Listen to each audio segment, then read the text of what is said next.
धतूरा मन को भाई बसहा भेल की जिनकी सवारी रहे कुटिया में धूनी रमाए गोरा संग गणेश भी रहते विघ्न विनाशक जो कहलाए कथा सुनाऊं बैद्यनाथ की सुनो रे भक्तों ध्यान लगाए कथा सुनाऊं बैद्यनाथ की।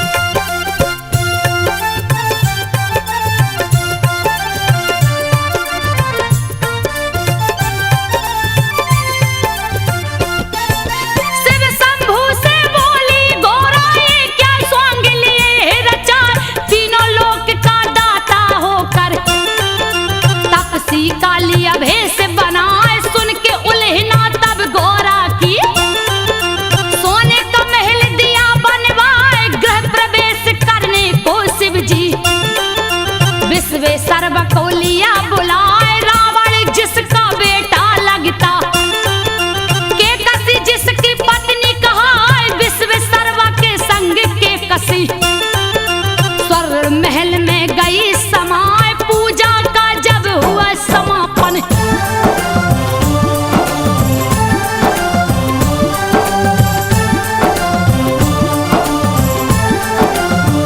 पूजा का जब हुआ समापन शिव शंभू बोले हरिशाय प्रसन्न हुआ हूँ तुमसे ब्राह्मण मांगो दक्षिणा जो मन आए यही मेरा सौभाग्य है बाबा मुझसे पूजा लिया करवाए आशीर्वाद ही बस काफी है जिससे जीवन सफल हो जाए फिर भी नहीं माने कैलाशी बोले कुछ तो ले भाई पूजा अधूरी रह जाती है बिन दक्षिणा के जो बामन जाए के कसी को तब लालच आ गई।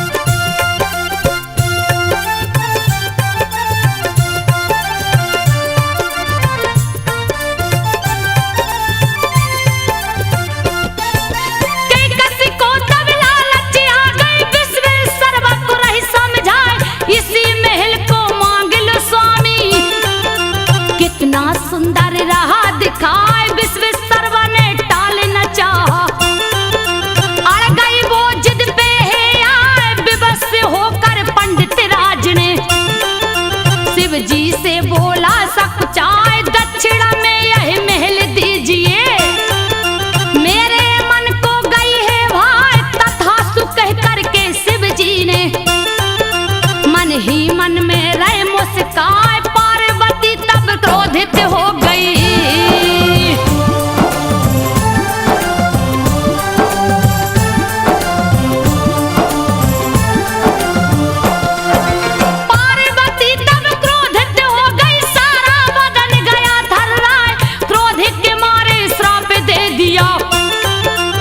विश्वेश्वरवा गया घबराए, तूने मेरे महल को छीना, तेरा कुल सब नष्ट हो जाए, इसका भोग तू कर नहीं सकता।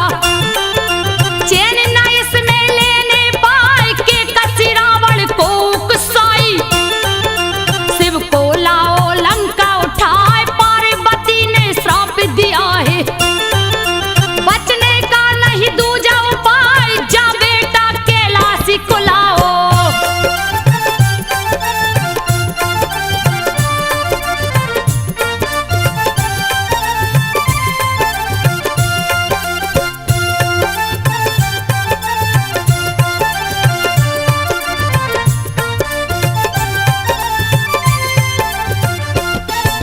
जा बेटा कैलाशी को लाओ, नहीं तो लंका ध्वस्त हो जाए, नहीं ऐसा जो करोगे बेटा, कोई भी कुल में बच ना पाए, सच कहती हूँ तुमसे बेटा।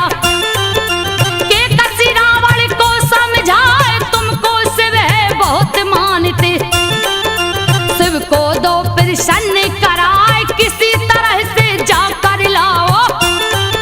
बैठी हूँ मैं आस लगाए, चूक हो गई मुझसे भारी, तेरे पिता को दी उपसाए, विश्वेश्वरवा के बेटा रावण।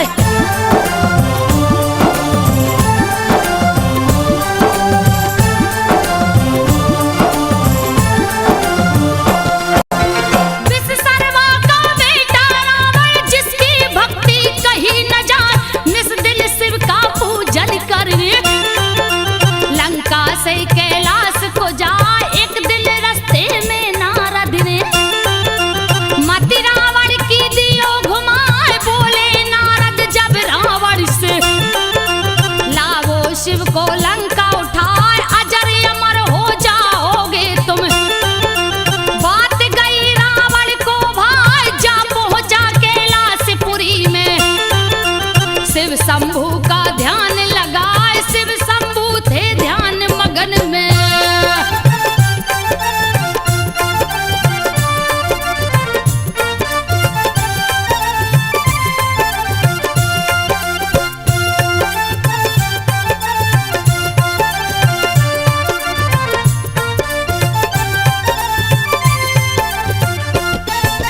शिव शंभू थे ध्यान मगन में, रावण मन ही मन हर्षाए, ऐसा मौका नहीं मिलेगा, क्यों ना लूं कैलाश उठाए, रखूंगा जाकर लंकापुरी में, फिर शिव जी को दूंगा जगाए, सोच के ऐसा सब रावण ने कैलाश पर्वत लिया उठाए, हिला कैलाश वो शिव जी डोले, दिया रावण ने हाथ लगाए, ध्यान भंग हुआ शिव शंभू का, तब जंघों से दियो दबाए, दब गया दोनों भुजा रावण का।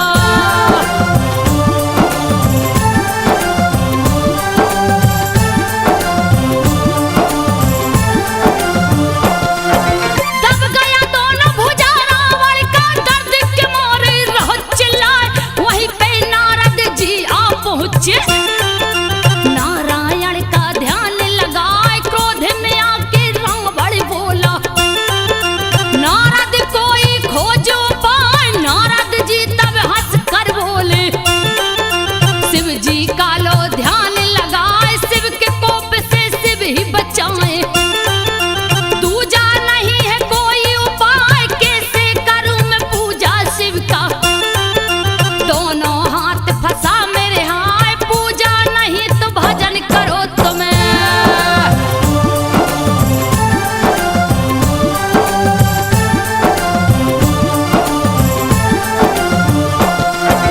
पूजा नहीं तो भजन करो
बारिश से तन भीगा जाए, कोशिश लाख किया रावण ने, शिव प्रसन्न ना होने पाए, क्रोधित होकर राजा रावण लिया खड़ग तब हाथ उठाए, एक एक करके शीश काट कर अग्निकुंड में भेंट चढ़ाए, नौ शीश जब काट दियो तो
लगा लगाने जोर भुजा से, फिर भी लिंग ना हिलने पाए। क्रोधित होकर तब रावण ने अंगूठा से दिया लिंग दबाए, लंका नहीं ले जा सकता तो दूंगा पातालपुरी पहुंचाए। तब करने आसन पर बैठा, नहीं था कोई दूजा उपाय। दर्शन देकर शिव शंकर ने रावण को दिया शर्त बताए, जहां भी धरती पर रखोगे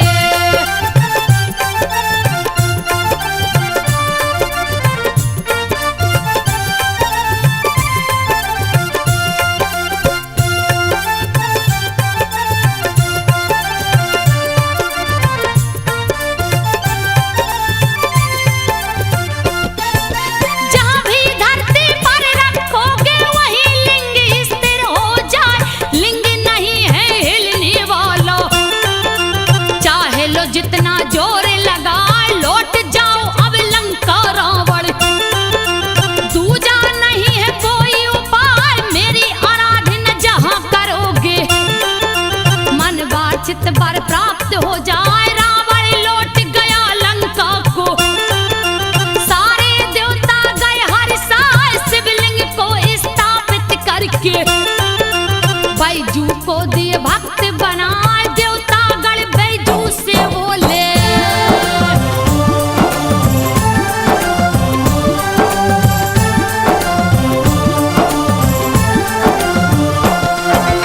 देवता गण बैजू से बोले, जो गंगा जल शिव को चढ़ाए, अन्य धन सब दुगना हो जावे। तेरी गैया दुगनी हो जाए, निस दिन बैजू पूजा करता। शिव शंभू का ध्यान लगाए, एक दिन बिन पूजा किए ही बैठ गया भोजन पर आए। ध्यान पड़ी जब शिव शंभू की, दौड़ा दौड़ा बैजू जाए। जैसे ही पूजा पर बैठा है, शिव शंभू बोले हर्षाए, हुआ प्रसन्न मैं तुमसे बैजू।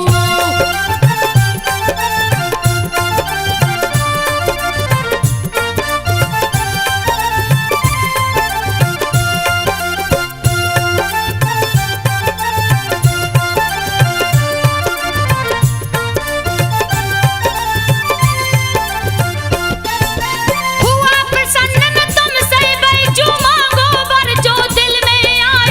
ऐसा वर दो मुझको बाबा, मेरा नाम अमर हो जाए। यो मत शिव जी बोले हैं।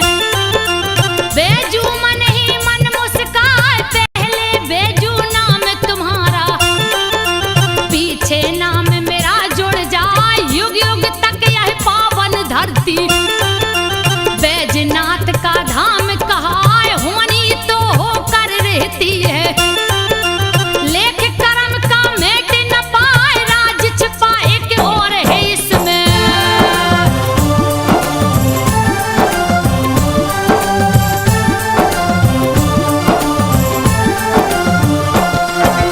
राज छुपा एक और है इसमें। सुनो रे भक्तों ध्यान लगाए, शिव जी के ससुर दक्ष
तन को अब दूंगी जलाए, कूद पड़ी तब हवन कुंड में।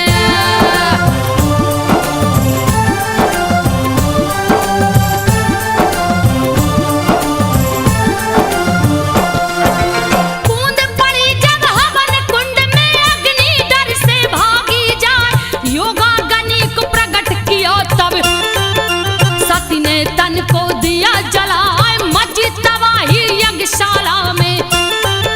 शिवगण दिए उत्पात मचाए, नारद आकर शिव शंभू को समाचार सब दियो सुनाए, वीरभद्र और महाकाली को दियो जटा से प्रकट कराए, वीरभद्र और महाकाली को शिव जी दल बल सहित पठाए, यज्ञशाला रणभूमि बन गई।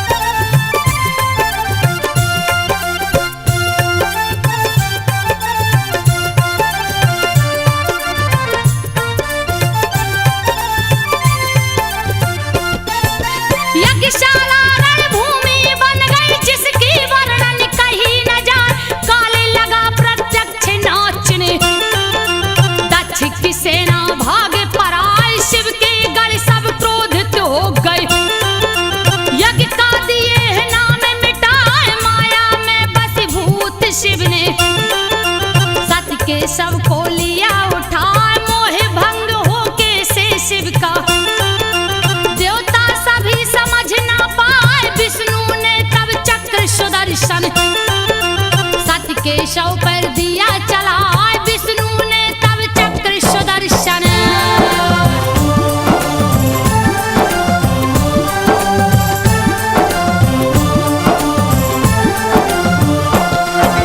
शिव ने सती के शव को देखा, हाथ लिए त्रिशूल उठाए, रुद्र रूप देख शिव शंभू का मन ही मन सब देव घबराए, करने लगे जब तांडव शिव जी, पल में लागे प्रलय हो जाए, कप गई धरती कप गए अंबर, सबकी बुद्धि गई हेराए, हाहाकार मचा तीन लोक में, कब क्या होगा कहा न जाए, क्षीर सागर सब देवगढ़ पहुंचे, विष्णु थे जहां ध्यान लगाए, मोह भंग कीजे शिव शंभू का।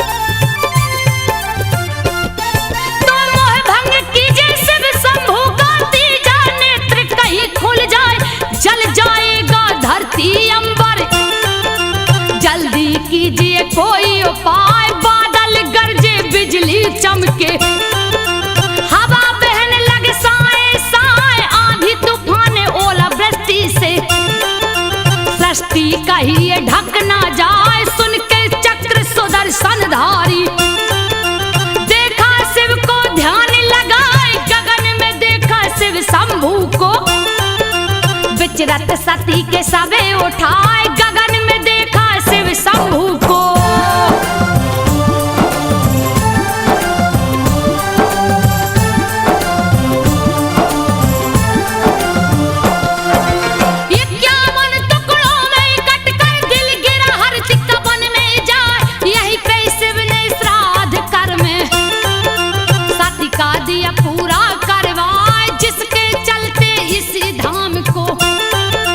चिंता भूमि भी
तपस्या हो गई पूरी। वर मांगो जो मन में आए, मैं क्या मांगू हे शिव शंभू। धन्य भाग्य जो दरस दिखाए, दिए वर है फिर अजगेवी को। तू अजगेवी नाथ कहाँ, अपरंपार है शिव की महिमा। सुनो रे भक्तों ध्यान लगाए, अपरंपार है शिव की महिमा।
देख सब गए थर्राए, तब शिव जी ने विष को उठाकर अपने मुंह से लिया लगाए। सावन में विष पान किए शिव, जिसकी गर्मी सही न जाए, उनकी गर्मी शांत करन को।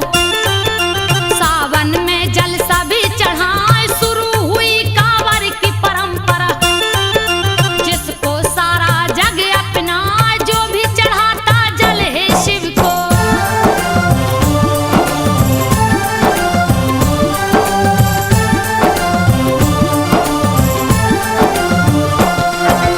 बड़ी विभीषण काल पड़ गया प्राणी, त्राहि माम चिल्लाए, तपने लग गई धरती माता।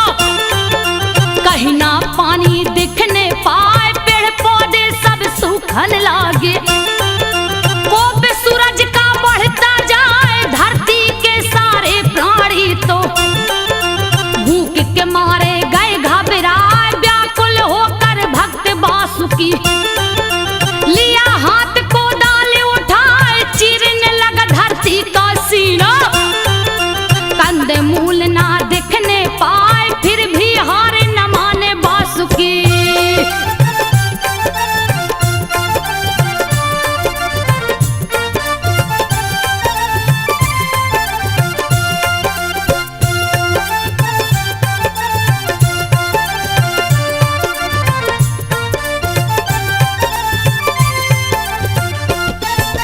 फिर भी हार न माने वासुकी, धरती का सीना चिरता जाए।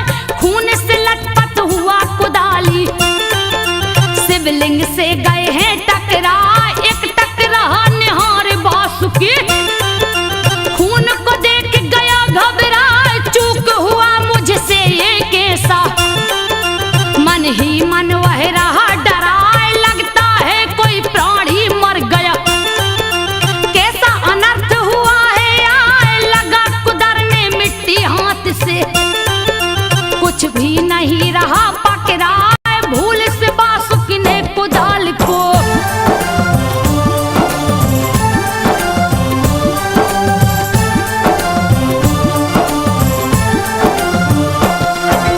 भूल से वासुकी ने कुदाल को शिव के मस्तक दिया चलाए। प्रकट हुए कैलाश के वासी, वासुकी कुछ भी समझ न पाए। मस्तक फटा पड़ा था शिव का, देख के भक्त गया घबराए। डर के मारे थर थर कांपे, कुछ भी उसको समझ न आए। प्रकट हुए कैलाश के वासी, वासुकी से बोले मुस्काए, मांग लो वर जो चाहो बेटा। जो भी तेरे मन में आए, हे प्रभु जी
छूता, उसका देते कष्ट मिटाए भगवा वस्त्र को धारण करके। भक्तों शिव को पूजने जाए बोल बम उच्चारण करके। नंगे पांव कंवरिया जाए इस मंत्र के उच्चारण से।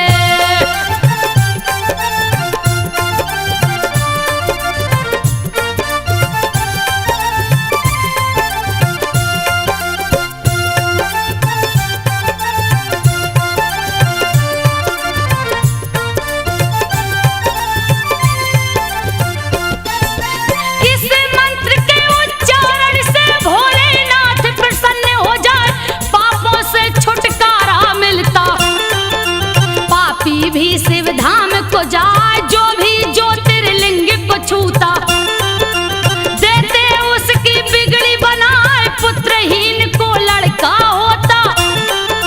निर्धन भी धनवान हो जाए रोगी प्राणी स्वस्थ हो जाता, देते शिव जी रोग मिटाए धन हो जाता है वह प्राणी।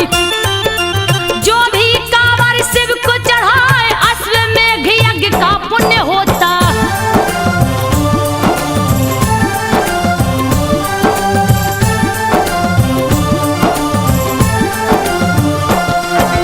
अश्वमेघ यज्ञ पुण्य होता, बोल बम जो कहता जाए शिव के संग ब्रह्मा विष्णु भी बोल बम से खुश हो जाए। ओम नमः शिवाय भी शिव का पंचाक्षरी मंत्र कहलाए। अश्वनी कुमार बीमार पड़ गए, सारे देवता गए घबराए, लाखों वेदा देख के हारे। फिर भी स्वस्थ न होने पाए, वेद खुद ही रोगी हो गया। कोई दवा समझ ना पाए, व्याकुल हो गई भार्या उसकी।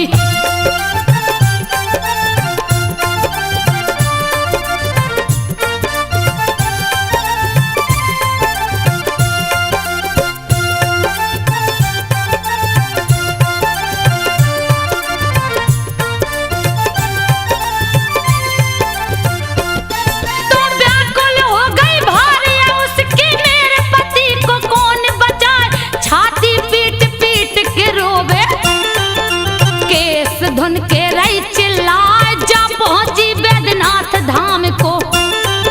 शिव जी आसन जहां लगाए सर को झुका के शिव से बोली, लीजिए पति की जान बचा, थक हार गई आई शरण में।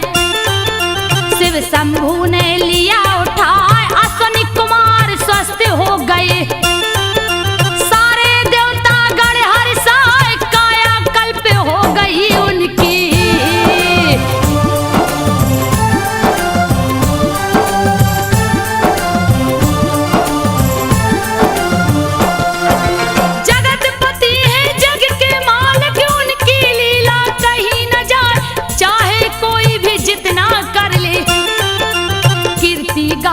जग थक जाए मोहित संजय दास शिव के, जिनके कलम से कथा लिखा प्रदीप मिश्रा शिव के पुजारी। शिव को अपने दिल में बसाए दिलीप सिन्हा भक्त भोला के। कांवर ले देव घर को जाए संजू बघेल जगावेगा था। शिव शंभू को शीश झुकाए संजू बघेल गाथा गावे। शिव शंभू को शीश झुकाए, सुन लो भक्तों ध्यान लगाए। संजो शिव